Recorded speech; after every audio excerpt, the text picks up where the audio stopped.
Hi everyone, very good morning. This is Abhishek from Global Visa Hub. Again, I'm here with my new video and today we'll discuss about Article 88. Last video हमने Portugal की job seeker visa के बारे में बनाई थी, तो काफ़ी queries थी कि पोर्चुगल में आने के बाद हम फाइल कैसे लॉक कर सकते हैं, कौन कौन से वो 5 या 6 डॉक्यूमेंट है जो मैंडेटरी होते हैं जब हम सापा में अपनी फाइल को लॉक करते हैं। तो आज हम सारा डिस्कस करते हैं कौन कौन से डॉक्यूमेंट्स हैं। सबसे पहले आपको निफ चाहिए होता है जो कि कॉन्ट्रीब्यूशन नंबर होता है। सेकंड आपको निस चाहिए होता है जो कि सोशल नंबर होता है। थर्ड आपको लीगल एंट्री चाहिए होती है जब भी आप किसी भी कंट्री में पोर्चुगल में लैंड करते हो, चाहे पोर्तो में करो चाहे वो लिस्बन में करो, आपको अपनी लीगल एंट्री करानी होती है।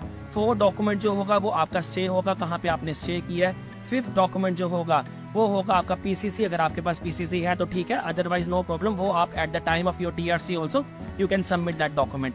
सबसे इंपॉर्टेंट डॉक्यूमेंट होता है वो होता है प्रॉमिस कॉन्ट्रैक्ट। प्रॉमिस कॉन्ट्रैक्ट कोई भी एम्प्लॉयर होना चाहिए पोर्चुगल में जो आपको प्रॉमिस कर रहा है जॉब कि आप उनके यहाँ पे अपनी जॉब स्टार्ट कर सकते हो, वो प्रॉमिस कॉन्ट्रैक्ट भी लगता है। 6 जो डॉक्यूमेंट लगता है वो लगता है आपका सापा का आईडी, पासवर्ड, जो आपके पास एक ईमेल आईडी होगी वो आप ईमेल आईडी दे सकते हो और पासवर्ड दे सकते हो। इस 6 डॉक्यूमेंट है जिन 6 डॉक्यूमेंट्स पे आपकी फाइल जो है वो लॉक की जाती है। ये 6 डॉक्यूमेंट कैसे बनते हैं, कहाँ से आप ले सकते हैं, इसके लिए आप हमारी दूसरी वीडियोस भी देख सकते हैं और आप सारी की सारी डिटेल जान सकते हैं। तो पहले हम बात करते हैं निफ नंबर से, जो कि है कॉन्ट्रीब्यूट नंबर। निफ नंबर क्या होता है? निफ नंबर यहाँ का टैक्स पेयर नंबर है। जब भी आप पोर्चुगल में आती है तो आपको एक कॉन्ट्रीब्यूट नंबर, अपना निफ नंबर बहुत इंपॉर्टेंट होता है, आपका टैक्स पेयर नंबर बहुत इंपॉर्टेंट होता है। कोई भी यहाँ पे इकोनॉमिकल कुछ भी आपने यहाँ पे परचेज करना है, कभी भी आपने स्कूल में एडमिशन बच्चों का कराना है, अपने अकाउंट ओपनिंग करानी है, यहाँ पे आपने अपना एसएनएस कार्ड, मेडिकल कार्ड बनवाना है, यहाँ गाड़ी परचेज करनी है, यहाँ पे आपने अपना घर रेंट पे लेना है, तो फिजिकल नंबर जो होगा कॉन्ट्रीब्यूट नंबर या बहुत इंपॉर्टेंट होगा।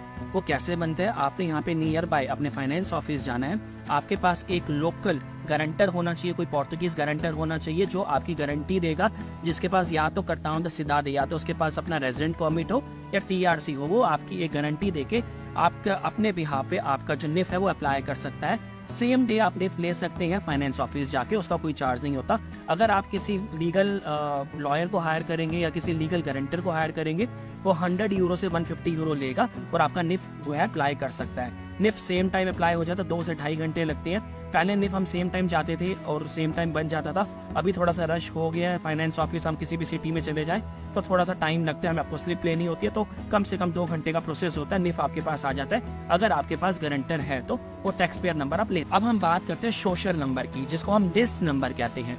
अभी सोशल नंबर कहाँ से मिलता है और इसके क्या बेनिफिट होते हैं? सोशल नंबर भी एक मैंडेटरी डॉक्यूमेंट है पोर्चुगल में, जैसे निस हो गया सोशल नंबर। सोशल नंबर के लिए आप ऑनलाइन अप्लाई कर सकते हो, ऑनलाइन वेबसाइट पे जाके आप सोशल अप्लाई करते हो, 3 से 4 दिनों में आपके पास सोशल आ जाता है। 2 या 3 डॉक्यूमेंट्स आपको अपलोड करने होते हैं, अपनी डिटेल्स भरनी होती है और उसका लिंक भी मैं इस वीडियो में डाल दूंगा, आप सोशल कैसे अप्लाई कर सकते हो।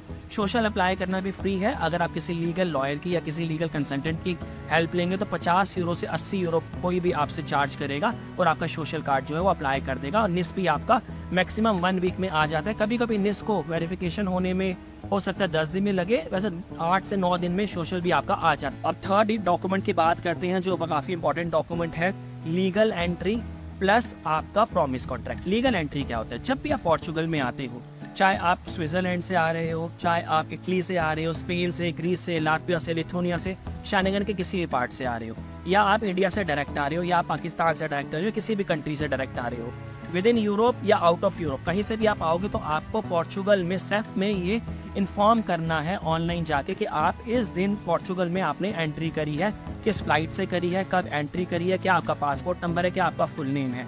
ये आपको सेफ में इंफॉर्मेशन देनी होती है कि इस दिन आपने पोर्चुगल में लैंड किया था। वो आपका सेफ का एक डॉक्यूमेंट आता है, वो डॉक्यूमेंट भी मैं इस वीडियो के अंदर लगा दूंगा। सेफ का डॉक्यूमेंट भी फ्री अप्लाई होता है। लीगल अगर आप किसी के थ्रू हेल्प लेते हो या कंसल्टेंट को हायर करते हो, इसके वो 50 to 80 यूरो चार्ज करते हैं।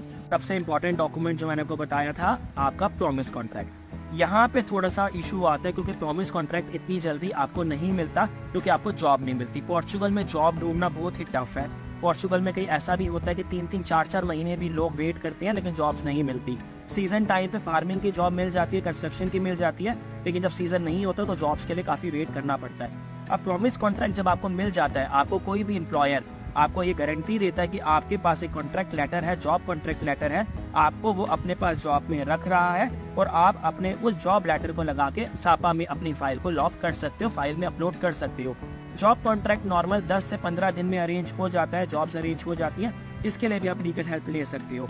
जॉब कॉन्ट्रैक्ट के बाद आपके पास पीसीसी है, पुलिस क्लियरेंस सर्टिफिकेट, तो ज़रूर लगाइए।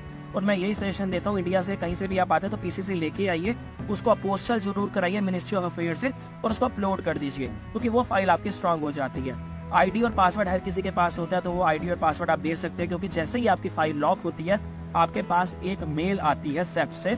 अब तो आईमा आ गया, तो आईमा से मेल आती है कि आपका ऑलरेडी फाइल इस डेट पे लॉक हो चुकी है, now you have to wait for 12 month to 18 month. Normally 12 से 18 महीने में कार्ड आ जाता है। एक और प्रोसेस होता है कि 6 महीने बाद भी आप कार्ड अप्लाई कर सकते हो। अगर आपके 6 टैक्सेस जा चुके हैं और आपके पास जॉब है तो आप अप्लाई कर सकते हो कार्ड, लेकिन उसका प्रोसेस ये होता है, उसके लिए आपको एक लॉयर हायर करना पड़ता है जो कि एक केस करता है कि हाँ भाई इस मेरे पर्टिकुलर क्लाइंट ने 6 टैक्सेस गवर्नमेंट को दे दिए हैं, अब इसको इंडिया जाना है, कोई मेडिकल रीज़न है या कोई प्रॉब्लम है, और उसके बाद वो कार्ड ले सकते हैं। लेकिन मैं पर्सनली 6 महीने वाले कार्ड के लिए सजेशन अपने क्लाइंट्स को नहीं देता, क्योंकि जब आप कार्ड रिन्यू करने जाते हो सेकंड कार्ड के लिए तो इश्यूज आते हैं, क्योंकि पहला जो कार्ड आपने लिया होता है वो आपने गवर्नमेंट से केस करके लिया होता है, तो सेकंड कार्ड में इश्यूज आ सकते हैं। मैं सजेशन यही देता हूँ कि आप साल का 18 महीने का वेट कीजिए। पहले सेफ के टाइम पे थोड़ा सा डिले था प्रोसेस, लेकिन अब स्मूथ हो चुका है, धीरे धीरे जो है मेल्स आ रही हैं।